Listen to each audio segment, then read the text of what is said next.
What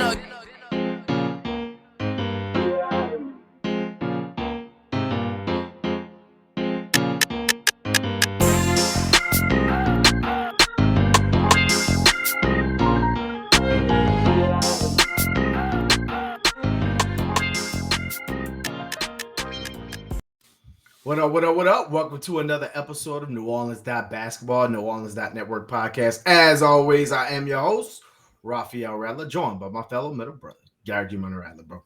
Media Day. We made it. Media Day. Finally get to see people in the organization, their faces. You get to hear their voices.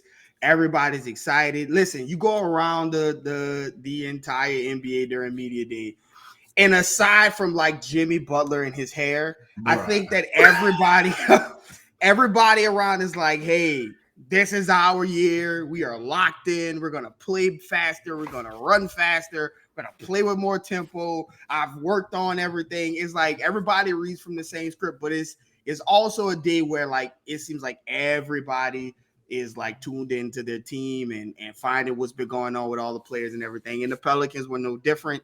Listen, I am far from one to complain about the internet quality. Because listen, I am with Cox Communication, and so I get it. Like, if anybody know about internet connectivity, it is me, especially in the city of New Orleans. But the first part of this Media Day being chopped and screwed was the funniest thing I think that could have happened to start Media Day off.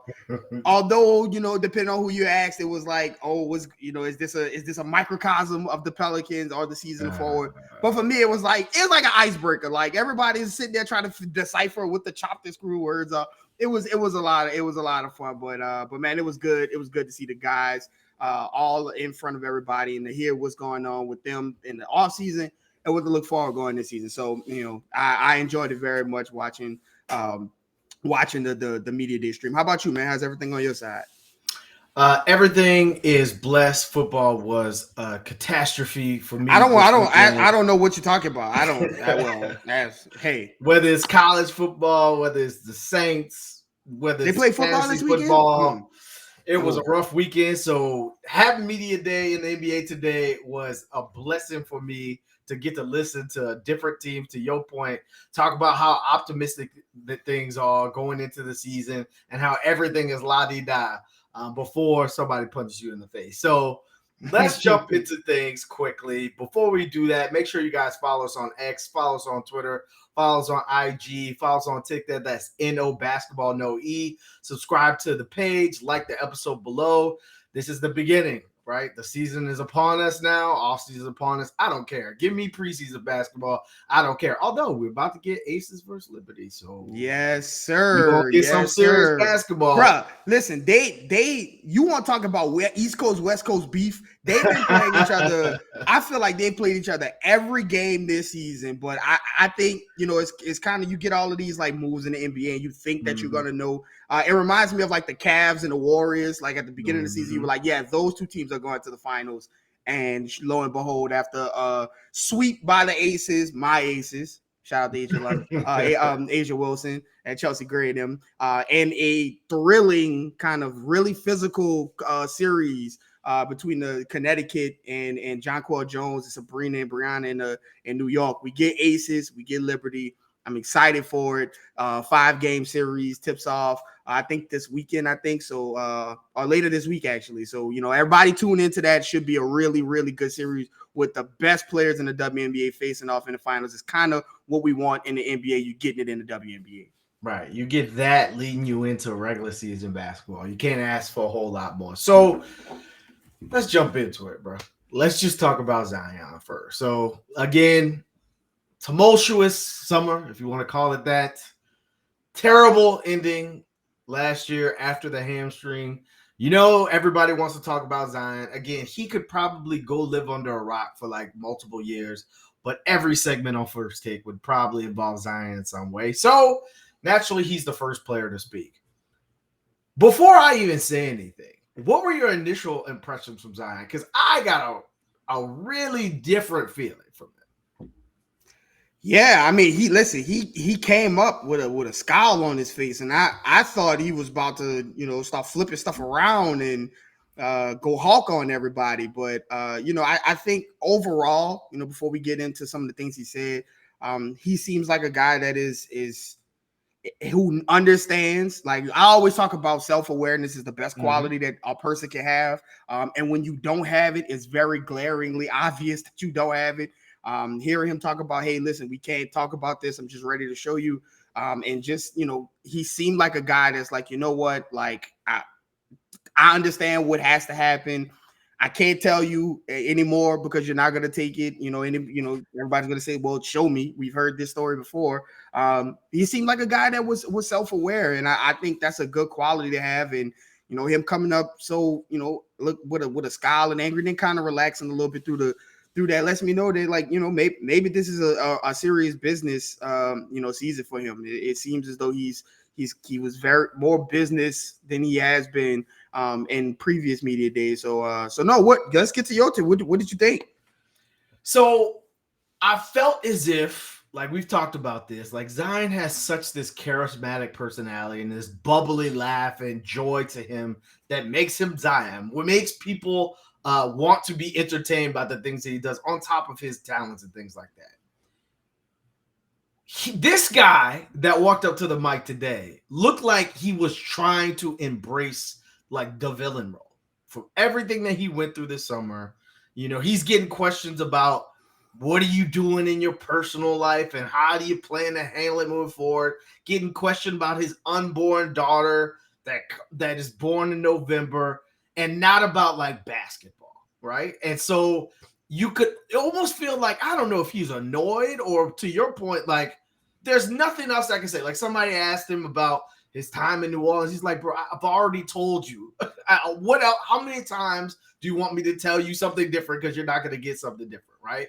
And like, I paid attention. Like, the only times he smiled is when they talked about the city of New Orleans, when he talked about his teammates, when he talked about his family. Outside of that, it was the most straight-laced interview I've ever seen Zion make. Like, at any point in time, high school, college career, I've never seen that level of Zion. And from everything you've heard from a Larry Nance, from a David Griffin, from a CJ McCollum, like, he's playing with an edge, and like, that's what I got, right? And you and I have talked about it. Like, sometimes, let's be honest, you got to go through some shit to like really figure out who you are as a person, right? And figure out who you're going to be as a man. And Zion's going through that. It's easy for you to kind of go through life when everyone's telling you how great you are. But until you run into some stuff, like he pointed out, like, if basketball was taken away, who would be the people standing next to me? And that's what you dwell on. Like, I think you're getting a different, I don't want to call it focus. I don't even want to call it committed, just a mentality from Zion. And I think that's needed from the team. So to dive into some of the things he talked about, obviously everyone asked him, like, who's the next one up? Who's the guy you're looking at? And Trey came out. It was like Zion was like, he was about to unfold some big secrets. Like, oh no, the world knows that Trey Murphy is extremely talented and going into a big year 3 and things like that. But what were some of the other things that Zion said that made you think, okay, this could be different, or, oh, this is something to be, as David Griffin would use, optimistic about? Yeah, I just harp back on self-awareness. And listen, I think, when, to your point about maturity and growing up, that self-awareness is one of those things that develops as you grow and you go through things. And when somebody asks David Griffin about Zion's leadership, David Griffin talked about that is something that he doesn't well, they first asked Trajan Langdon about Zion's leadership, and Trajan talked about him wanting to be more of a vocal leader and wanting to be more of a leader now that he can play and be on the floor, which is part of leadership, being available. And then David Griffin came out and kind of walked back that a little bit, saying that, hey, listen, if that's who he is, it makes everything around us easier, but it's not something that he has to be right now. And if he grows into that, then great. If not, then there's time. And Zion flat out, when he asked about it, flat out said, like, listen, the leaders of this team right now are Brandon Ingram and CJ McCollum. he said he's not there yet as a leader, and that he has to grow into it, and that, you know, hopefully time comes. And again, it takes a lot to state, you know, things that, you know, that, hey, I'm not a leader right now. That is not something that I have. It takes maturity to know when you aren't something, right? When you have some work to do in a role that a lot of people expect you to just be the master at that role because of your talent, right? And I think, again, we always talk about how we lose grasp of, you know, the ages of these people, of these guys, and the life stage that they are at. And, you know, and we talk about it. If you ask me to lead an entire franchise who hasn't won anything, and everything is on my back in order to change everything, and I'm 23 years old with all the money in the world, I mean, for me personally, I could see that being a difficult task for myself. And so he said that Brandon Ingram and CJ McCollum are the leaders, and it's something that he's going to grow into. And I think, you know, this lends to that statement about, you know, maturity and growing up and self-awareness. And so I think that was a very important thing. And I think, you know, another thing, I mean, just to flat out say, hey, what have I been working on? Being unguardable. I mean, that in of itself is a statement that, you know, it should show you that this guy is, you know, he understands his talent. He understands what he brings to the table. And I think that he is aware that this is a season where it is all, you know, I won't say all on the line, but a good bit of it is on the line with this season, with all the eyes looking at Zion and, you know, having to play 65 games in order to become all NBA eligible. I think Zion has sat back and absorbed all of that. And I'm looking forward to see how he applies that to the floor. Right. I love that he used his own quote against him. You and I talked, either was a couple pods ago, 2 years ago, when they ended the season. Zion was very frustrated, and he walked in on the end of season presser and said, "The definition of insanity is doing the same thing over and over again, expecting different results." What did he say today? They said, "Why did you want to stay in Louisiana all over the summer and stay in the city all over the summer to work on your game?" I had to do something different, because doing the same thing over and over wasn't giving him the results you get. That's a sign of maturity. You talk about age and things like that. And 23, when Zion was pressed with that, he was 19. Like, that is so different. You're seeing Ja go through struggles. You're seeing Luka go through struggles. These guys with extraordinary talent out the gates, not knowing how to be a grown-ass man. Like, that's, to me, that's not, you know, that big of a leap to say that, hey, the guy just wasn't mature enough to handle it. And now, after you've experienced some life, you experience some downfalls, it makes you show who you are now. How are you going to respond moving forward? And that's a question yet to be answered. So I want to talk about some themes from all the players and all the front office and coaching staff that talked today. Something that I think was important that's different from last year is that everyone started to talk about results. Remember this time last year when the whole team and everything you heard around the team was, this team thinks they can win the championship. This team thinks they're the best team in the league. This team is so confident, it's almost arrogant for somebody that hasn't won anything or any playoff season. This time around, everyone is being very, I don't want to call it humble, but I want to call it strategic in what they say. Even David Griffin, about what they say. Like, hey, we're not excited. We're optimistic. We know what's in front of us, but we haven't shown it. Someone asked Zion, you guys were great at the end. I think it was Will Guillory. You guys were great in the end of December, number one seed. Zion said, yeah, that was last year. That was the beginning of the year. We haven't shown anything to show that we can get there by the end of the year. Same thing with Jonas Valanciunas. What are you going to do differently? Now it's time. Like, in his very JV, he's like, it's year 3. You got to show for it. Something has to show for it. So I think that not only the pressure and the urgency, but the awareness of the roster, that we can't keep talking about how talented the roster is. We can't keep talking about how much potential the roster has. The only thing you can do is show it. Right. And if not, eventually something is going to change. Right. People ask Trajan Link, something is going to change, because you can't keep going through the same thing and not having any answers. That's the worst part about all of this. You went through all these ups and downs, but you still don't know what you have. Like, you're in a worse spot than a lot of teams where they're like, hey, we know where we're at. We're either stuck with what we got or we have no way of getting better. Like the Pelicans are like, we could be this, we could be this, we could be in between, and we don't know, right? And so that's a tough spot to be in when you're already up against the attacks, right? From things that day. So what was something else that, stood out to you that you heard from multiple people throughout today? Yeah, I think, just to go back to your point, I think that, hearing them, hearing David Griffin say, this isn't a chance, like you have to go through the things that you go through to see where this team can compete at its highest level, or if this team is worthy enough to keep together. I think that is a fair point, right? You have to know what to change in order to change, and I think that was really important to hear him say that.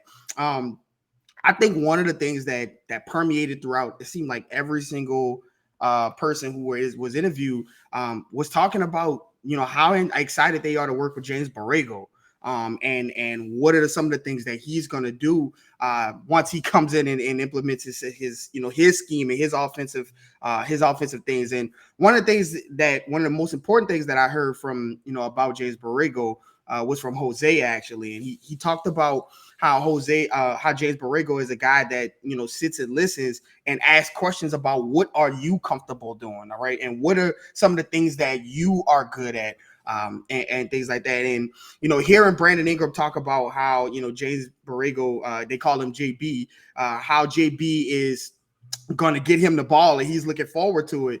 I think, that not only is that one, him being excited about getting into an offense with James Borrego and seeing some of those things. But also I think that he may have heard some of those, those talks and tweets and things about his, during his time at FIBA. Sure. But I think I think the one glaring statement that was said about James Borrego that I think also bodes well for the Pelicans came from Willie Green, right? They were asking him about James Borrego, and he was talking about his offensive philosophies and the things that he can do to incorporate. But I think one thing that Willie Green said was, I needed James Borrego. And I think that's a very important step for Willie Green and his development, because he did. The offense at times with Zion, with Brandon Ingram, with CJ looked a little my turn, your turn, and wonky. And again, small sample size. But either way it goes, like there were times where that offense did not look great. And there were times where rotations weren't great. And there were times where, he could have made better decisions with personnel. And I think that he's aware of that, right? He talked about him and David Griffin sitting down and talking about their weaknesses, their strengths and their weaknesses. And I think that is a step that that we're seeing address part of Willie Green's weaknesses. So I think, hearing all the players talk about how they're excited to play with James Borrego, even Cody Zeller, who played with James Borrego in Charlotte, he talked about how much of a great leader that he is, and how much he enjoyed playing with him as a head coach, and how he can imagine being an assistant coach for him is going to do. So I think just hearing everybody have such positive and glowing reviews for James Borrego, I think that is a good sign. Trey Murphy even mentioned that most of his workouts were geared towards the things that James Borrego is going to have him doing as far as the offense goes. So I think all of these people, all of these guys talking about, James Borrego and his implementations and the new ideas and the fresh ideas that he's going to have. And then to hear Willie Green kind of own that he needed James Borrego's ingenuity to kind of come in and help out with some of the things. I think that's all positive signs pointing for the offensive efficiency picking up for the Pelicans. And excited to see what that's going to look like. Yeah, there was another thing that seemed to be a resounding theme amongst the team. Everybody looks bigger. Everybody looks a little bit stronger.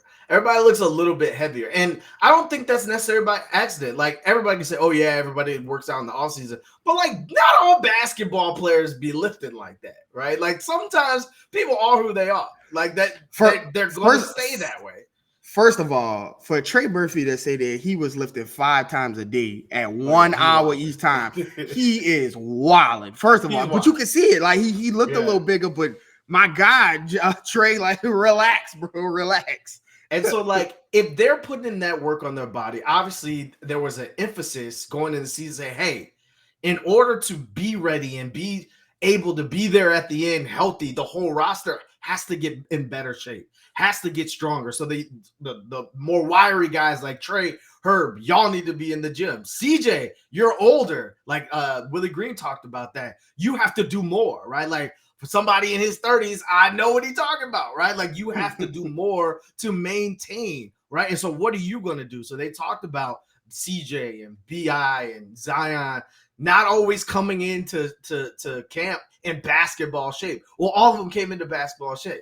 Jose, Trey, Dyson, feeling like they were a little undersized at times from a weight perspective, all bulking up over the summer. So they went and addressed the things that's going to basically determine whether this roster is healthy or not. Because for all intents and purposes, the Pelicans have told you, we believe in our roster. We think the biggest nemesis is our health. And so what are we going to do? We're going to do everything and put all our resources into making sure that our health is at the best and given the best possible chance to succeed. And that goes from dealing with who's making decisions in the health department. Like something that's clear was there was an issue between the players and the medical staff. Everybody, there was small jabs everywhere where it was like, people are listening to players and Trajan's a part of that. And it's like, something's off.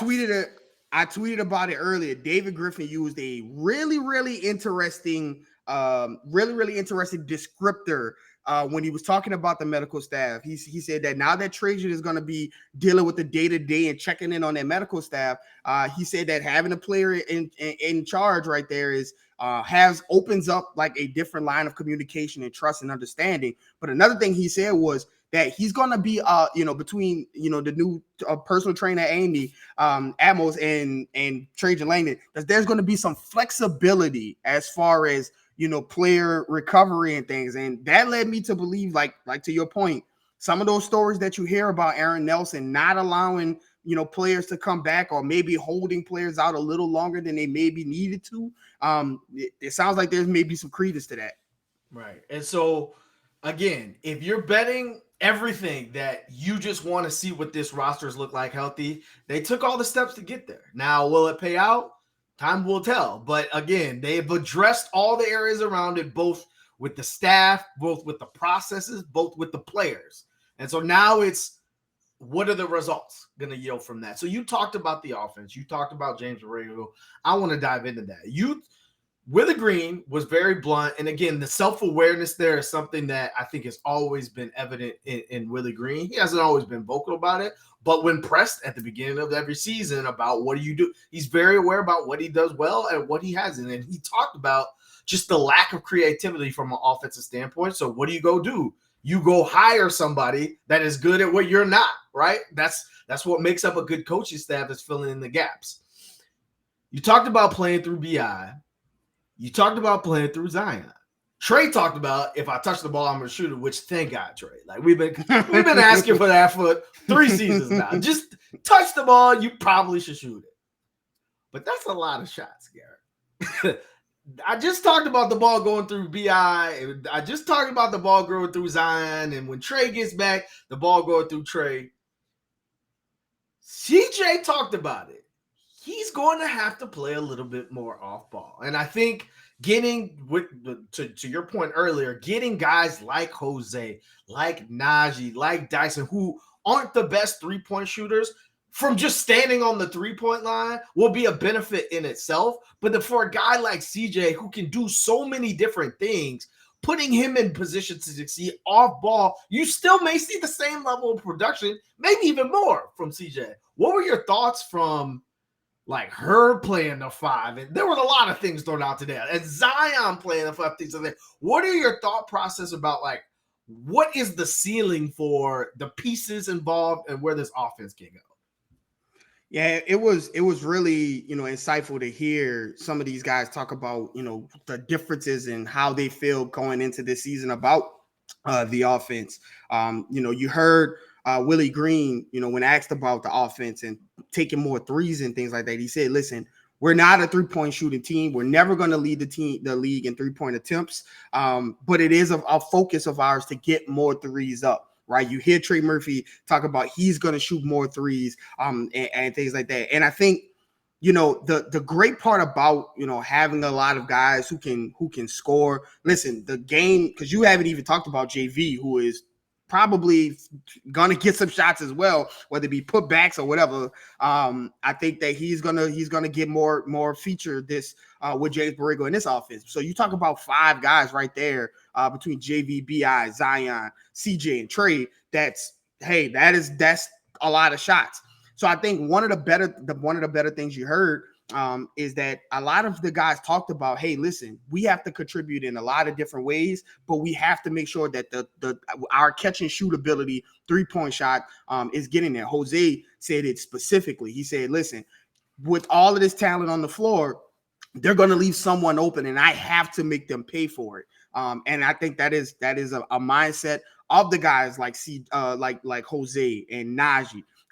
You heard Dyson Daniels even talk about it, that his offense is something that he wants to work with, right? He worked with Fred Vincent. He's apparently has changed his whole shot mechanic since summer league. But he talked about, like, with so many offensive talents, I want to make a defensive impact and things like that. And so I think that the offense is gonna be a lot better. A lot of guys, CJ mentioned it, specifically as well. Going into this season, they feel more comfortable about people's roles and what they need to do as far as the offense goes. And I think James Borrego has a big part of that. So I think, listen, you like you said, you heard some Herb at 5, you heard some Zion at 5. I think that there's an opportunity here, and back to Cody Zeller, he said it. There's an opportunity here for this team to play in a lot of different ways, in a lot of different ways offensively and a lot of different ways defensively. You've always talked about it, about how this team, like a lot of the players, you can mix and match, and it's not that big of a drop off. And so you're going to have guys who's going to be in the games towards the end of the games and close games that maybe aren't used to closing every single game, but they're hot this game. They're going to have to be able to make shots surrounding Zion and Brandon Ingram and guys like that. So I think that, again, self-awareness seems to be the theme of this podcast, is because it seemed to be the theme of the Pelicans media day. And I think that is part of what we're seeing. A lot of guys saying, hey, listen, there's a lot of mouths to feed in, a lot of talent, offensive talent to spread around. But at the same time, you have to be able to be accounted on as well. Because Brandon Ingram said it, you have to put these processes in place so that in the event that somebody does go down, that the next person feels comfortable stepping into a role and filling that role while people are gone. So I think that this offense has a chance to be well. You have the pieces, you have the tools, especially if Jordan Hawkins can find his way onto the court, the way that David Griffin mentioned. I think that you got a lot of you got some really good shooting between Trey and CJ and Jordan Hawkins, and hopefully BI is taking more threes. There's going to be a lot of chances for this offense to use all the tools around to exploit defenses and make the defenses make a lot of decisions. And I think it should bode well for the Pelicans. I've always said this is an extremely deep roster, but it's also an extremely versatile roster. If you want to play big, they can play big. JV, you ain't gonna get much bigger than JV and Zion, right? At the 4 and 5, it's gonna be hard. If they want to play small, I guess you could put Zion at the 5, Herb at the 5, like try to run some of those Golden State type lineups. I don't know if Zion is Draymond, but you could try some of that, right? With some Larry Nance at the 5, things like that. If you want to speed it up, they can speed it up. If you want to play in the half court, which that's what you do in the playoffs, you got CJ, you got BI. There's a lot of different ways that not all teams can do that. They can beat you in 1 or 2 ways, but they can't say, all right, we're going to sit our 2 stars down and bring in CJ McCollum and Jonas Valanciunas who can get their own bucket. And so it's going to, again, availability will determine all of this, but Cody Zeller is correct, right? They have more ways to beat you if a certain way is taken away or something like that. So you talk about things that stand out. I thought it was very telling as well that Griff and Willie Green were like, yo, you talk about EJ and Jordan Hawkins getting some run in the squadron and things like that, but starting tomorrow, they have an opportunity to win their own job. Also, Trajan was like, Willie Green likes to play guys that will defend, right? And so this is the time, right? It's very obvious that if Trey's down, you don't have a whole lot of 3-part shooters. You just don't. if Jordan Hawkins over the next like 3 weeks can be good enough on defense, he has to earn a role, right? In this specific, and so the fact that you're hearing players up there, people talk about it unprompted today, that the rookies that historically Willie Green has been slow to play should get an opportunity early. That's a change in itself, right? That because you're gonna have a glaring need, and you got to be flexible, and you got to be willing to give a little bit. Was there something else that stood out that made you go, "Huh, that's interesting. I didn't expect that"? Yeah, man, David Griffin saying that he doesn't know where it comes from, but he has no mandate to stay underneath the tax. Was a very interesting comment from him, because he came right out with it. Like, he sat down, said his little introductory greeting, and then he went right to it about the tax question. And you heard Trajan Lane to talk about assets, right? And David Griffin also mentioned some of the assets that they have, and and that they are, if a player that they think is there to to push them over, that they'll do it. Now, he also said that they aren't there yet. They haven't seen enough on the floor to say, okay, we're one player away, let's go get that player. But I think it was very interesting and telling for him to say we're under no mandate to stay underneath the tax, and if it's something that we need to do in order to improve this roster, then they'll do it. I think that was a very, very interesting comment, because again, all we've ever heard is this team never has paid the tax, and it probably never will, and this is a small market, and Gail Benson has no interest in paying the tax. And we've talked about it on this pod a bunch of times, that I think that if the team produced and they were one move away and they were right at the tax, I think that they would say, hey, I mean, we're over it. You might as well go into it and make a move. But I do think, like David Griffin said, that they're going to wait and they're going to see, what's available and how the team is producing. I think that is more important than what's available, because regardless of who's available, if the team is floundering through another year of missing games and losing games because of health, then it makes no sense to make that move. But I think to hear him say, there's no mandate to stay under the tax was kind of raised my eyebrows a little bit, because that's way different than the story and the narrative that has been going on around the Pelicans and around their spending.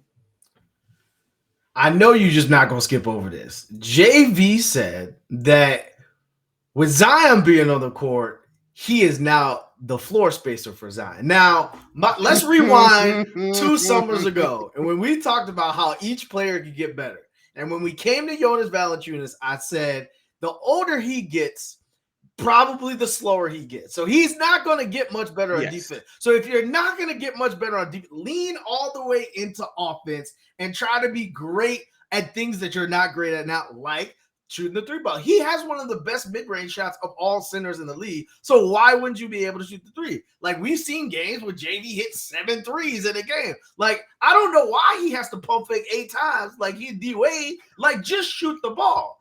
And so, like, I will say this for Lithuania, he was letting them fly over there in FIBA. So hopefully that's a sign to come. He was letting them fly in FIBA. And for people who are skeptical, like, Brook Lopez was not always Brook Lopez. It was like a flash over like 2 seasons where you're like, wait a minute, Brook Lopez shoots threes, and then he became incredible at it. Brook Lopez is the Nets' all-time leading scorer, and a majority of them were not 3-pointers. Yeah, it's like literally he had been in the league for 10 years, and all of a sudden it was like, oh, I'm gonna shoot threes, right? Why can't a player like Jonas Valanciunas, who is so skilled offensively, do the same thing? I'm not saying this man is about to shoot 45% for 3 and average 20 points per game, but the opportunities are going to be there for him. Like, he talked about it. When Zion comes to the goal, you have no choice, but you look stupid if you guard him with one person. So it's a numbers game. If 2 people leave, probably JV's man is going to be the one that's left open, right? And so JV's going to have his opportunities. He needs to be more decisive with it. The other thing that, like, Stan and I, we've talked about this, and I think it's really important, and that's why I said this last pod. Dyson Daniels' maturity is, like, different than a normal 20-year-old. Like, people are, like, low on Dyson because of how last year went with all the injuries. But, like, leading into the draft, people were like, Dyson should be a top 5 pick. It wasn't until he got to the Pelicans and didn't play where people just stopped talking about Dyson Daniels. And there was time throughout last season before he got injured where doesn't that sound familiar?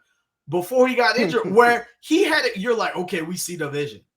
Today, it wasn't just, okay, I'm a little bit older. Let me earn the typical media day speak for young players. Let me earn my way.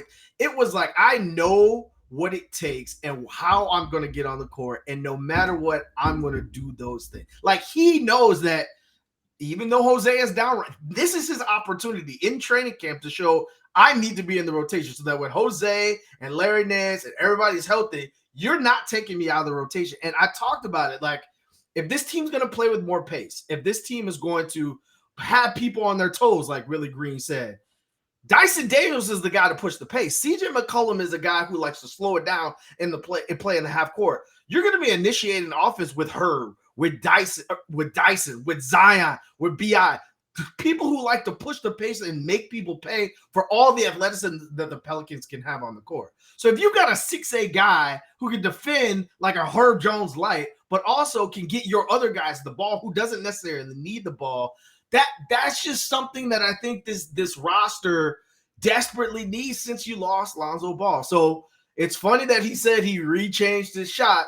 We're working with Fred Benson over the summer because there was another player that played for the Pelicans who changed his shot after working with Fred Benson over the summer. So hopefully the results are there. I don't know. But before we wrap it up, what you got left for the people there, Garrick? Yeah, just to put a bow on Dyson, I think hearing him talk about the difference in being a good defender versus being an impactful defender, meaning like he wants to start making plays on the defensive side as opposed to just being able to lock guys down. He talked about, him holding Devin Booker to 14 points and then Devin Booker coming back a week later and putting 58 on his head, how much of a humbling experience it was. But he also said that, what we've talked about, we got to get the aggression out. He said a lot of times last year he would make one mistake and he would get passive. And I think that's kind of a result of Willie Green, right? We talked about the short leash that he had on young players, that if they make a mistake, you start to you play to not make another mistake because you